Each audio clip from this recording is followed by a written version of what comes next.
Good evening to you. Thanks for tuning in to this special edition of 6 on Your Side. Americans honored the fallen across our nation on this Memorial Day. Hundreds gathered at the Idaho State Veterans Cemetery in Boise this morning to remember those who gave the ultimate sacrifice in service to our nation.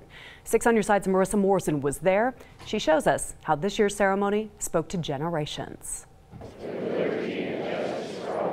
Old and young alike stood, sang, and listened to pay their respects to America's fallen soldiers on Monday. They did the rifle salute and the cannon salute and the flyovers. Those were my favorite parts. Korean War veteran Bill Dumas served in the United States Marine Corps from 1948 to 1951. He came from Utah to spend the day with his family. I just think about the guys I knew, where they are, what are they doing at this point of their life, if they're doing. Dumas worked as an attaché for decorated Marine Corps Lieutenant General Chesty Puller, a time in his life he says he looks back on with fond memories. It was a great time of my life. I thoroughly enjoyed the Marine Corps.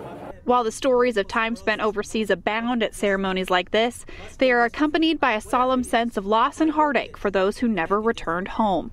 Perhaps the best way for each of us to honor and remember those who died defending our way of life is to live our lives to the fullest and caring for each other.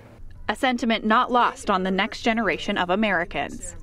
I just love the feeling being here and knowing that our country is being saved by a lot of great people. And what are you going to be thinking about for the rest of the day today? On all the people who sacrificed themselves to help this country. Marissa Morrison, 6 on Your Side.